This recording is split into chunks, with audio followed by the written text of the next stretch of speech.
Estamos considerando, como ya se ha dicho, el tema de Jesucristo como el sumo sacerdote, el sumo pontífice, actividad que actualmente Él está realizando en los cielos. Y estamos viendo la primer gran visión de este tema, que es Cristo como sumo sacerdote. Y para ello hemos considerado un primer tema. Y el primer tema estamos viendo las características del sumo sacerdocio. Ya hemos visto 4 temas de este gran tema, 4 puntos de este gran tema. Primero hablamos que la unidad con los hombres es lo que capacita a Cristo para venir a ser nuestro sumo sacerdote. Como segundo punto venimos a decir que la vocación sacerdotal de Cristo no fue un accidente. Y nuestro tercer punto de ese tema fue que había una preparación de Cristo como para venir a ser nuestro sumo pontífice. Y el miércoles pasado estuvimos estudiando acerca del perfeccionamiento que Cristo tuvo para ser nuestro sumo sacerdote. Hoy, como el quinto punto de este primer tema, vamos a tratar otras características del sacerdocio del Señor Jesús. Y tenemos varios puntos principales en este tema de otras características del sacerdocio de Cristo. Como primer punto vamos a considerar el valor fundamental de la función sacrificial del sacerdocio de Cristo. Fíjese que el aspecto sacrificial de la muerte del Señor en la cruz es un elemento definitivo para determinar la condición del creyente pecador ante Dios. Es el acceso a Dios que esa muerte ha provisto para la purificación de la conciencia del pecador. No estaba garantizada por los sacrificios de antaño del orden levítico. Tenemos que decir entonces que el único sacrificio que ha logrado este objetivo es el de Cristo, que mediante la ofrenda de sí mismo ha obtenido de una vez para siempre la liberación de la conciencia de todo pecado del hombre. Tal como lo expresa la Escritura en Hebreos capítulo 9, el texto 14. Cuanto más la sangre de Cristo, el cual por el Espíritu Eterno se ofreció a sí mismo sin mancha a Dios, limpiará vuestras conciencias de las obras de muerte para que sirváis al Dios vivo. El aspecto sustitutivo de la muerte del Señor aparece aquí, en toda su importancia suprema. Esta noción de sustitución que todo el Nuevo Testamento subraya, enseña que la culpa era transferida. En el ritual de antaño en el Antiguo Testamento, la vida de un animal era aceptada en sustitución, en reemplazo, en lugar de la vida del culpable. Y hay que destacar el hecho de que Jesucristo se ha identificado con el hombre y se ha identificado con la responsabilidad del hombre por su pecado. La noción de sustitución implica entonces que todo el valor, todo el mérito de la víctima era atribuido por Dios al oferente. Desde ese momento su condición ante Dios ya no es la misma, porque esa condición ya no quedaba determinada por lo que él era, sino por lo que era su ofrenda. Y el pecador es aceptado en su representante. Esto es característico del sacerdocio de Cristo. La condición ante Dios del hombre que confía en Él no queda determinada por lo que Él es, ni por lo que Él siente, sino queda determinada porque el pecador es aceptado en Cristo. Cristo viene a ser su representante. Y esto es una tremenda verdad. La sustitución que surge de la Escritura debe ser siempre recordada. Es aquella noción clara de que Él se identifica con el hombre para redimirlo de su pecado. Comparte la maldición del pecado y muere como Cristo ha muerto. Tal como dice la Escritura en Gálatas 3:13, hecho por nosotros maldición. Jesucristo nos amó y se entregó a sí mismo por nosotros. en ofrenda y sacrificio a Dios en olor fragante, dice Efesios 5:2. Fíjese, apreciados hermanos, que el sacrificio debería ser y fue voluntario. Aquella muerte, como hemos considerado, fue un acto de obediencia sin paralelo, pero además fue una ofrenda propiciatoria, porque los sufrimientos del Hijo de Dios vistos como un soportar vicariamente, es decir, sustitucionariamente, la penalidad en que nosotros habíamos incurrido, fueron los medios directos de nuestra redención. Y hay que destacar otro fundamental hecho que todo el Nuevo Testamento destaca. Dios no solamente ha enviado a su Hijo, sino que Dios ha dado a su Hijo amado al mundo. Esta es una de las ideas más luminosas de la Escritura. La obra de Cristo en la cruz es un sacrificio, es decir, por encima de todo es una ofrenda a Dios. Pero aquí hay que destacar la donación que Dios ha hecho. Fíjese que en el texto inspirado por el divino autor está la más grande manifestación del amor de Dios. En la base de la salvación del pecador hay un gran acto de Dios. Al morir Él en la cruz, Jesucristo se identificó a sí mismo con el pecado del mundo. Y podemos decir con certeza que Jesucristo, Él se ha identificado con el hombre en la responsabilidad del hombre por su pecado. Y por haberse identificado con el hombre para redimirlo, salvarlo, sufrió la cruz. Sí, la función sacrificial es fundamental, porque el sacrificio es el medio de acercarse a Dios. Debemos recordar que en el ritual del Antiguo Testamento, en el tabernáculo que hemos estudiado anteriormente, el oferente, el que ofrecía, traía un animal y lo ofrendaba a la puerta del tabernáculo. Tenía que ofrecerlo allí en la puerta, como indicando que se reconocía indigno de entrar, a no ser que sea mediante un sacrificio. El sacrificio era necesario porque el pecado en el hombre es una realidad. Y el sacrificio es necesario porque la santidad de Dios también es una realidad. La verdad que Dios desea perdonar, pero no puede pasar por alto el pecado. La justicia de Dios tiene que ser satisfecha. Y los sacrificios en los rituales de antaño enfatizan que antes que nada están primero los derechos de Dios. Antes que nada está primero el carácter de Dios. La majestad del trono de Dios tiene que ser sostenida y este punto es fundamental, pues los sacrificios muestran que Dios es un Dios misericordioso. Pero la justicia brilla en esos sacrificios, no menos que su misericordia. Por estas razones, entonces, la función sacrificial del sumo sacerdote que tenemos en Cristo no puede nunca ser exagerada. Todo lo debemos a su sacrificio en la cruz y todo se fundamenta en un solo sacrificio, tal como dice la Escritura en Hebreos 10:12, el cual dice, pero refiriéndose a Cristo, habiendo ofrecido los pecados, por los pecados, un solo sacrificio para siempre, ahora está sentado a la diestra de Dios Padre. Y la verdad, apreciados y queridos hermanos, es que todo se apoya en la sangre del sacrificio realizado. Todo el ceremonial subraya la eficacia de la sangre. La sangre de Cristo es lo que ha sellado para siempre el pacto de Dios para con el hombre. Es la sangre la que expía, la que cubre, la que quita el pecado.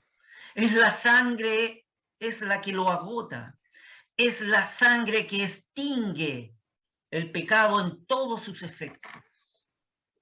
La paz con Dios se establece por la sangre derramada en la cruz del Calvario. Es la sangre que nos redime, que nos ha comprado para Dios. Y es la misma sangre que responde a nuestros fracasos. Es la sangre la que consagra. Y hay un hilo de sangre que corre a través de la Escritura, y este hilo nos conduce hacia la cruz. Cristo nos salva mediante un acto, como el que hacía el sacerdote, es decir, mediante un sacrificio. Pero la única diferencia de ese acto con el de antaño es que Cristo se dio a sí mismo como un sacrificio, en el sentido más completo, como una víctima santa, cuya sangre derramada tiene una eficacia delante de Dios. Ese sufrimiento que envolvió ese sacrificio fue un sufrimiento sin paralelo. Lo que Él soportó como nuestro sustituto prueba la profundidad y el fervor de su afecto, el de Cristo, y hace resplandecer que fue por su amor, ese amor que el apóstol presenta a los hermanos en Éfeso, diciendo y exhortando: andad en amor como también Cristo nos amó y se entregó a sí mismo por nosotros, ofrenda y sacrificio a Dios en olor fragante o en olor suave. Hay un segundo punto de importancia que debemos considerar aquí. Cristo ejerce un sacerdocio intransferible, es decir, no hay otro que pueda igualar las virtudes, las glorias y sus atributos. Tenemos que recordar que los sacerdotes terrenales estaban sujetos a imperfecciones. Y la palabra del juramento ha constituido al Hijo de Dios que permanece para siempre.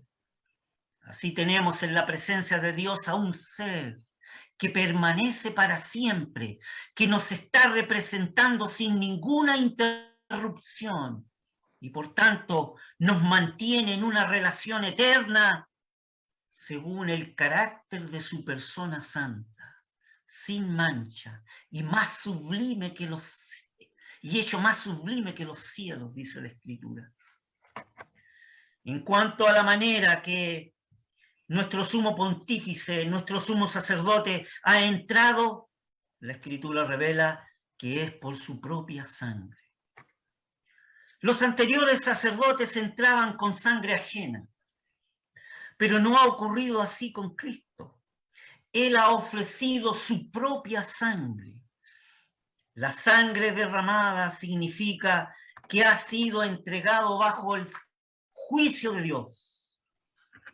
Y hemos de recordar que los santos del Antiguo Testamento pudieron encontrar salvación, porque Dios tenía puestos los ojos en este futuro derramamiento de sangre que iba a realizar su Hijo en ese Calvario, que sería el sacrificio expiatorio suficiente que vindicaría la justicia de Dios y todos sus requerimientos.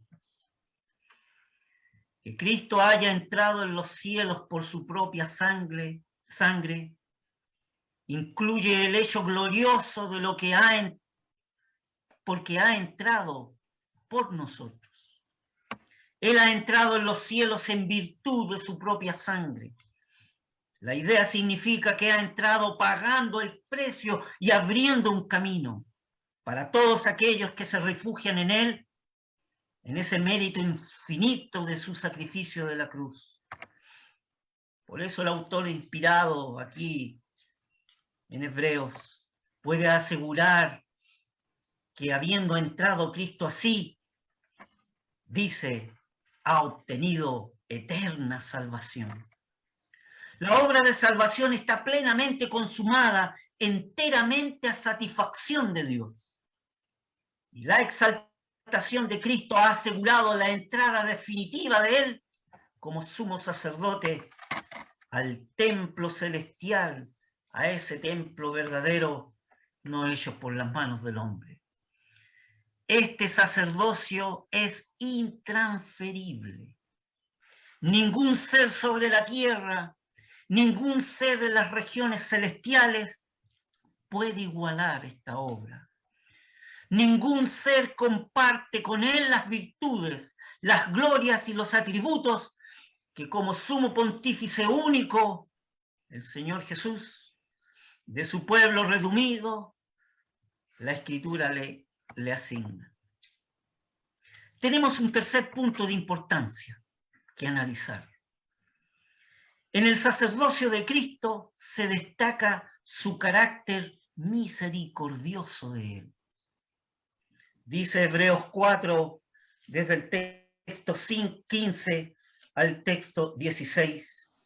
Por tanto, teniendo un gran pontífice que penetró los cielos, Jesús, el Hijo de Dios, retengamos nuestra profesión, porque no tenemos un pontífice que no se pueda compadecer de nuestras flaquezas, mas tentado en todo según nuestra semejanza, pero sin pecado.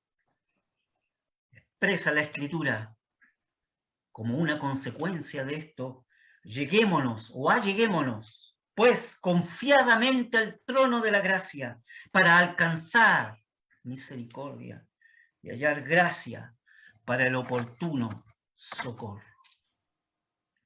La misericordia de Cristo como sumo sacerdote debe ser enfatizada. ¿Por qué? Porque es uno de los rasgos de su carácter que más nos conmueve. Su alcance estaba prefigurado con las vestimentas de los sacerdotes de antaño. Recordará usted en nuestro estudio del tabernáculo, en las vestimentas de los sacerdotes, Aarón como sacerdote vestía de lino fino, y ese vestido era un símbolo de la pureza de Cristo. Ese sumo sacerdote Aarón llevaba sobre su pecho y el hombro el pectoral, en el cual estaban grabados los nombres de las 12 tribus de Israel, tal como dice Éxodo 28, 21. Y Aarón abogaba y suplicaba por ellos delante de Dios. Y podemos decir entonces que aquí prefiguraba que la fuerza de sus hombros y el afecto de su corazón estaban consagrados al interés espiritual de su pueblo. Y así podemos decir que el hombro que sostiene al mundo es el que sustenta al más débil de los siervos de Dios, así como yo. Todos los redimidos pertenecemos al Señor, pero no todos están aprendiendo de igual medida la plenitud del amor de Cristo. Algunos le siguen de cerca y otros le seguimos de lejos. Sin embargo, todos hemos sido cargados sobre sus hombros y todos estamos igualmente en su corazón. Tenemos que considerar un cuarto punto de importancia dentro de las características del sacerdocio de Cristo. Su sacerdocio, el de Cristo, es santo. En Hebreos 7, como pudimos leer al inicio de este culto solemne, dice la Escritura en el texto 26 y 27, porque tal pontífice nos convenía. Debemos entender que esta palabra de conveniencia no es una conveniencia mercantil, o no es una conveniencia ajustada al orgullo humano, porque tal pontífice o sumo pontífice nos convenía. Santo, inocente, limpio, apartado de los pecadores y hecho más sublime que los cielos, que no tiene necesidad cada día, como los otros sacerdotes de antaño, de ofrecer primero sacrificios por sus pecados y luego por los del pueblo. Porque esto lo hizo una sola vez. Cristo murió una sola vez en la cruz del Calvario, ofreciéndose a sí mismo. El escritor inspirado refiere aquí al Señor Jesús para poder cumplir en su tarea de ofrecer los sacrificios de eficacia eterna y que pudiera cumplimentar plenamente las demandas de la justicia divina. La calidad de la persona del sumo sacerdote era un requisito excluyente. Y esto caracteriza al sumo sacerdocio de Cristo y lo distingue plenamente del sacerdocio levítico. En la ceremonia de antaño de consagración de los sacerdotes del Antiguo Testamento figura un detalle muy importante y es fundamental recordarlo y destacarlo. Fíjese que si bien los sacerdotes de antaño eran ungidos con aceite después de haber sido ungidos con sangre, pero en el caso de Aarón, como sumo sacerdote, el orden era distinto. Aarón, como sumo sacerdote, primeramente fue ungido con aceite y después fue ungido con sangre. Los hijos de Aarón fueron ungidos con aceite después de derramar la sangre en ellos. ¿Por qué? Porque la redención viene primero, antes que la unción del aceite, que simboliza la santificación mediante la obra del Espíritu Santo. Pero la unción en Aarón se hizo antes de los sacrificios, antes que la sangre fuera derramada, porque Aarón es un tipo de Cristo. Fue ungido primero del Espíritu Santo el Señor Jesús, sin necesidad de purificación previa. Para salvar al mundo pecador, Dios ha provisto un sacrificio de pureza inmaculada, sin mancha, de mérito infinito. Oh, estimado amigo, estimada amiga, que tú nos escuchas en esta noche, para salvar al mundo, Dios, para poder salvarte, Dios, a ti, Dios ha provisto un sacrificio que hizo su Hijo amado de pureza inmaculada, sin mancha y de mérito infinito ante sus ojos y su corazón. Y lo que da valor a la sangre derramada en la cruz es que era poseída por una persona eterna, que es un ser infinito, absolutamente santo, perfectamente justo. Y el testimonio de las Escrituras es que el sufrimiento del Señor fueron vicarios, es decir, representativos, sustitucionarios, en lugar de otros. Soportó el lugar de los hombres culpables, soportó el lugar suyo y mío, para que nosotros no pudiéramos soportarlos. Hay un quinto punto de interés en este tema. Cristo es sacerdote probado en todo y aprobado en todo. Y así nos dice la Escritura en Hebreos 4, el texto 15, el cual dice, porque no tenemos un pontífice que no se pueda compadecer de nuestras flaquezas. Allí está el corazón del amor de Cristo. Más tentado según nuestra semejanza, pero sin pecado. Sin pecado. Esta pureza inmaculada de Cristo y el agrado con que el Padre le ha contemplado siempre a su Hijo, estaban prefiguradas en el tabernáculo, en esa mesa que contenía los panes de la proposición que se hallaba en el lugar santo. Recordaremos que este objeto en el santuario también se llama la mesa de los panes de la presentación. Se llama los panes de los rostros o de la presencia, porque es el pan que se colocaba en la presencia divina. La mesa, que era hecha de madera de acacia y revestida de oro, sobre ella se ponían 12 panes hechos de flor de harina y cubiertos con un incienso limpio. Y estaban allí por una semana. Y estos panes, pasado ese periodo, eran comidos por los sacerdotes en el lugar santo, pues era cosa muy santa para ellos, como lo establece la Escritura. Esta comida se celebraba mientras en el incensario era quemado delante, el incienso era quemado en el incensario delante del Señor en el altar de oro. No sabemos el valor de comprensión del sacerdote israelita que realizaba estos actos en forma ritual. Pero nosotros, a este lado de la cruz, en esta era de la gracia, podemos apreciar mejor que ellos su enorme significado. Esta mesa representa a Cristo como pan de vida.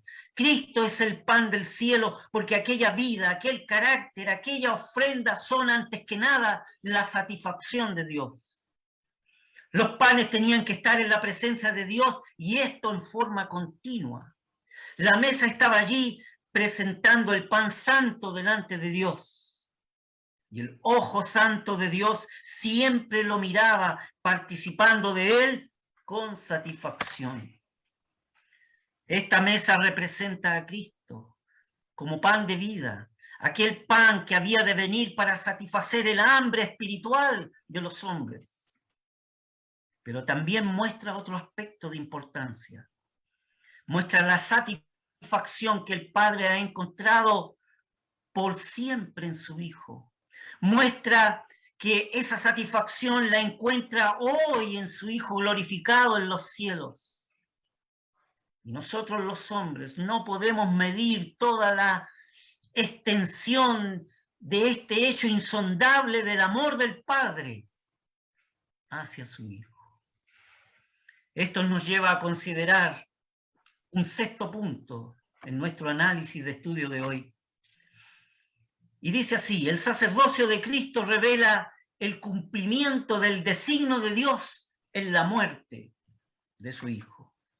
La Sagrada Escritura revela la naturaleza gloriosa de la obra de la cruz, porque revela el cumplimiento del designio de Dios en la muerte de su Hijo. Fíjese que en Hechos 2, los textos 23 y 24, cuando el apóstol Pedro, inspirado por el Espíritu Santo, habló a sus compatriotas diciendo: a este, entregado por determinado consejo y providencia de Dios, prendiste y mataste por manos de inicuos, crucificándole, al cual Dios levantó, suelto los dolores de la muerte, por cuanto era imposible ser detenida de ella. Él llevó nuestros pecados, el Señor. Al Señor le fue imputado el pecado del mundo, pero la imputación no transfiere la contaminación, sino esta imputación transfiere la culpa, la responsabilidad que el hombre tiene por sus pecados delante de Dios. Al Señor le fue imputado el pecado del mundo. Esta imputación no transfiere la contaminación que el hombre tiene de ese pecado, sino lo que transfiere es la responsabilidad que tiene el hombre, la culpa que tiene el hombre. Cristo no sufrió el desagrado personal de Dios. Cristo murió en fidelidad a Dios.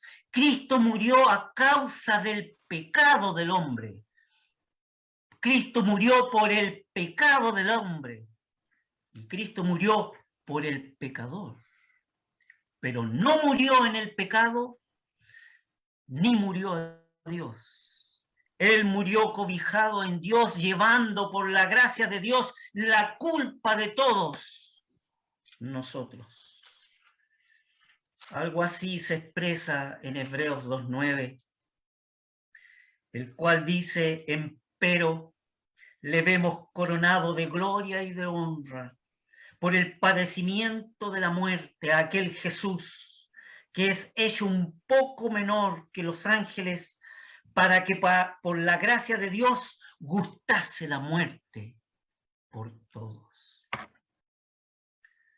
El gran apóstol expresa tremendas palabras en Gálatas 3:13, diciendo: Cristo nos redimió de la maldición de la ley, hecho por nosotros,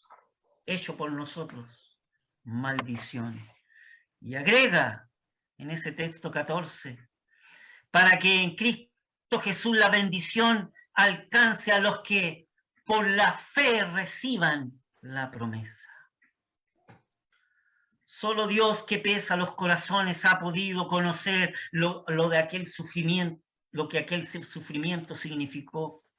Solo con asombro y reverencia podemos inclinarnos ante el hecho insondable de que fue a través de ese camino que el designio de Dios tendría cumplimiento. Y esa es la maravillosa gracia de Dios. Hay un séptimo punto. El sacerdocio de Cristo ha cumplido cabalmente los propósitos divinos para salvar eternamente, pues el pecador que cree ahora tiene un vínculo eterno con Dios. Ya hemos visto que la posición de los hombres ante Dios se establece únicamente mediante el sacrificio que Cristo ha hecho por ellos en la cruz. Pero ahora tenemos que admitir que la sola mención de la existencia de un sacerdocio por parte de Cristo, esto despierta en el corazón de aquel que cree por fe en Él sentimientos de gratitud hacia la gracia de Dios. El sacerdocio de Cristo ha encontrado y ha provisto un medio por el cual los pecadores que confían en Jesucristo puedan allegarse hasta la presencia misma de Dios. Y aquí hallamos que además a través del sacerdocio de Cristo se ha provisto lo necesario para que podamos mantenernos allí, según el carácter y las exigencias tan altas y esa santa posición. El pecador que reconociendo su mal viene al Señor por fe, encuentra que en la palabra de Dios se enseña que los que son de la fe están ahora vestidos de Cristo. Y este vestido es un símbolo de la santidad que se requiere para tener acceso a Dios y para interceder por otros. Por la fe el creyente se apropia de la justicia de otro, es decir, de la justicia de Cristo mismo. Así puede permanecer delante de Dios, porque adquiere justicia y santidad mediante otro. Esta posición del creyente es eterna, porque el pecador que cree tiene ahora un vínculo eterno con Dios. Y así dice Hebreos 7:25, por lo cual puede salvar perpetuamente a los que por él se acercan a Dios. Y luego se refiere a Cristo diciendo, viviendo siempre para interceder por ellos. Y es más, fíjese que en Hebreos 10, el capítulo 10, los textos 19 y 20 dicen, así que hermanos, somos invitados. Así que hermanos, teniendo libertad para entrar en el santuario por la sangre de Jesucristo, por el camino que Él nos consagró nuevo y divino, por el velo, esto es, por su carne, y teniendo un gran sacerdote sobre la casa de Dios, alleguémonos con corazón verdadero, en plena certidumbre de fe, purificados los corazones de mala conciencia y lavados los cuerpos con agua limpia. Y nos exhorta a mantener firme la profesión de nuestra fe sin fluctuar, que fiel es el que lo prometió. Por un lado, los sacrificios permitían que el hombre pudiera acercarse a Dios, aquellos sacrificios de antaño. Y por otro lado, los sacrificios cumplían la finalidad fundamental de que Dios pudiera habitar en medio de un pueblo pecador. Y esta separación entre los hombres y Dios mediante los sacrificios estaba simbolizada por el velo que separaba, ese velo que estaba en el tabernáculo, el velo interior, que separaba el lugar santo del Santísimo. El velo era un testigo de la distancia que existía entre todo hombre y Dios. Y representa en la enseñanza de la epístola de los Hebreos la carne de Cristo. En los días de su manifestación terrena, el Señor, su carne era el velo judicial de separación entre el hombre y Dios. Y todo ha cambiado por el hecho de que aquel velo de su carne fue rasgado, como lo fue el velo material. Y así, mediante la ofrenda de su cuerpo santo, el camino hacia Dios quedó abierto. La separación entre el hombre y Dios, que era de naturaleza, quedó eliminada para siempre, porque la santidad suma ha recibido plena satisfacción de la obra de la cruz, la obra de Cristo. Y el camino hacia Dios ha sido manifiesto, ha quedado abierto y plenamente para todo aquel que viene a Cristo por fe. Y esto nos lleva a considerar un octavo punto. Que Cristo tiene ahora un sacerdocio eterno e inmutable. Tal como dice Hebreos 7:3, sin padre y sin madre, refiriéndose a Melquisedec, sin linaje, que no tiene principio ni días, ni fin de vida, pero dice de aquel Melquisedec, aquel sacerdote de Salem, hecho semejante al Hijo de Dios. Ese Melquisedec era hecho semejante al Hijo de Dios. Permanece sacerdote para siempre. El Hijo de Dios permanece como un sacerdote para siempre. Se revela que el sacerdocio de Cristo permanece para siempre. Y en otro lugar dice, tú eres sacerdote para siempre según el orden de Melquisedec, o según la semejanza de Melquisedec. Asimismo, el autor de los Hebreos señala que el sumo sacerdocio de Cristo tiene un fundamento que es el juramento de Dios. Tú eres sacerdocio eternamente según el orden o semejanza de Melquisedec. Y esto nos lleva a considerar un noveno punto. El sacerdocio de Cristo es único y excluyente, que ofrece salvación e intercesión eterna. Leíamos en Hebreos 7:25, por lo cual puede también salvar perpetuamente a los que por él se acercan a Dios, viviendo siempre para interceder por ellos. La ofrenda de su cuerpo en la cruz como sumo sacerdote constituye el único y al mismo tiempo el único sacrificio que Dios ha hecho en expiación por él. Y al destacar el hecho de ser santo, inocente, sin mancha, apartado de los pecadores y hecho más sublime que los cielos, la Escritura presenta el contraste con todo el sacerdocio levítico que era en antaño. Aún los mejores sacerdotes aarónicos necesitaban ofrecer sacrificios por sí mismos.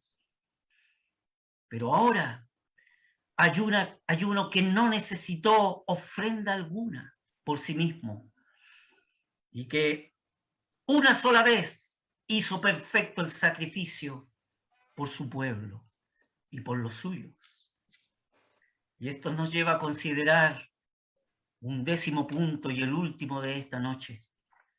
El sacerdocio de Cristo tiene un carácter celestial. En el santuario que él oficia, es un santuario celestial. Fíjese lo que dice Hebreos capítulo 9, el texto 24. Porque no entró Cristo en el santuario hecho de mano, figura del verdadero, sino en el cielo mismo para presentarse ahora por nosotros en la presencia de Dios o ante Dios. Esto es uno de los textos más ricos de la epístola de los Hebreos y está ligado con la exaltación de Cristo a la diestra de Dios. El aspecto que aquí deseamos subrayar es que Él ha entrado al santuario celestial. Cristo ha derramado su sangre en el Calvario, pero la eficacia de su sacrificio es celestial. por cuanto ha entrado al verdadero santuario, a ese santuario no hecho por las manos del hombre, sino en el cielo mismo para presentarse por nosotros en la presencia de Dios.